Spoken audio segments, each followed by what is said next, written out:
Shiloh Wildcats. This is Miss Rockemann, and I'm going to read to you one of my favorite books by my favorite author, Robert Munsch. But before I do that, can you guess whose room I'm in? This teacher loves zebra print, and she loves pink, and she loves Harry Potter. If you know whose room I'm in, please let us know. The book I'm reading is called Smelly Socks, and it's by Robert Munsch.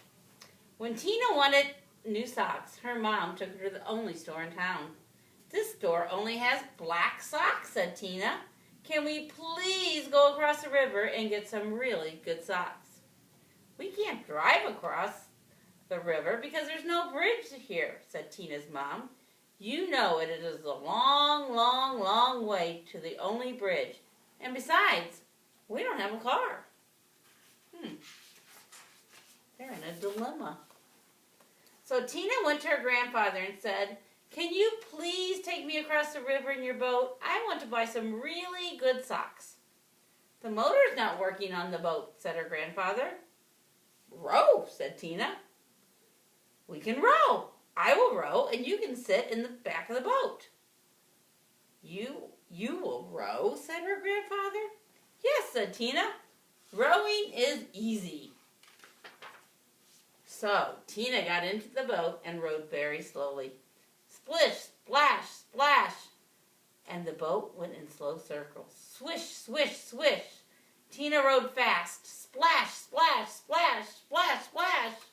And the boat went in fast circles. Swish, swish, swish, swish, swish. The boat has forgotten how to row, said Tina. Doesn't look like they're getting very far. Let's see. You sit in the back and tell me what to do, said her grandfather. So Tina sat in the back and told her grandfather how to row. And her grandfather rowed all the way across the river. When they walked all the way through the town to the big sock store. Holy moly, look at all those socks. They're socks of every color and size. At the store, Tina tried on socks that were too big, socks that were too little, socks that were too blue, and socks that were too pink. Tina tried on millions and millions of socks. Finally, she found a perfect pair of red, yellow, and green socks. Then, since it was almost time for dinner, Tina and her grandfather ran back to the boat. And this time, the boat sort of remembered how to row.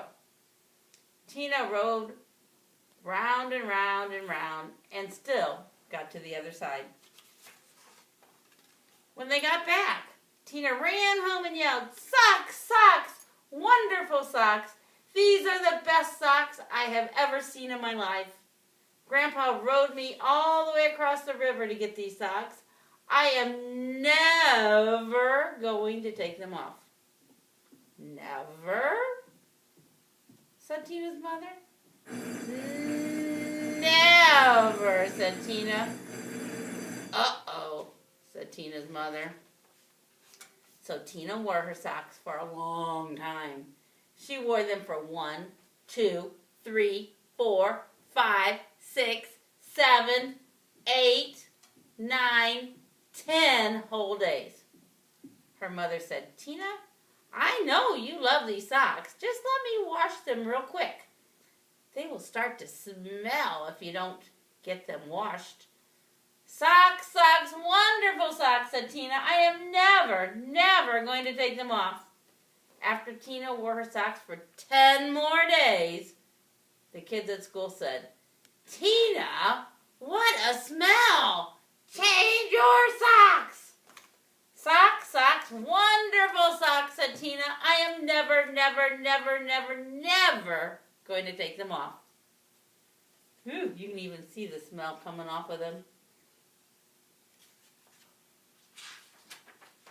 Uh-oh. Wait till you see this page. After Tina wore her socks for 10 more days, a whole flock of Canadian geese flew over her house and dropped right out of the sky from the smell. Look, there they are, falling out of the sky. 2 moose walked past her yard and fell over from the smell. Ducks, raccoons, and squirrels fell over when she walked to school. Look at this guy. He's even got his tongue sticking out. He's gagging. Finally, even a skunk fell over from the smell. A skunk fell over from the smell. Those are pretty stinky socks. Tina's friends decided to do something. They all came to her house and knocked on the door. Blam, blam, blam, blam, blam. When Tina opened the door, they grabbed her, carried her to the river, then they held their noses and took off her socks. Let's see, this is getting good. Some of the kids held Tina and some of the kids washed the socks. Scrub, scrub, scrub, scrub, scrub. All the fish in the river floated up to the top and acted like they were dead. Those are some smelly socks. The kids washed some more. Scrub, scrub, scrub, scrub, scrub. All the beavers ran out of the river and went to live with Tina's grandfather. They washed some more. Scrub, scrub, scrub, scrub, scrub. Far down the river, people said, how come the river smells like dirty socks? Finally, the socks were clean. Look at their sparkle. Wow, said Tina, they look nicer than when they are clean. Wow, said Tina, they smell nicer when they are clean. Wow, said Tina, they feel nicer when they are clean. Tina put on the socks and said, I am going to wear clean socks from now on. The beavers left her grandfather's house and went back to the river. The Canadian geese got up off the ground and flew away. The fish decided they were not dead after all and jumped and splashed in the river. Tina went to her mom and said, my socks are nice and clean, and I think it would be very nice if you took me to town to get me a nice red, yellow, and green shirt. Promise to wash it, said Mom. No, said Tina. If I wait long enough, the kids at school will wash it for me. That's the end. I hope you enjoyed the book. It's called Smelly Socks by Robert Much.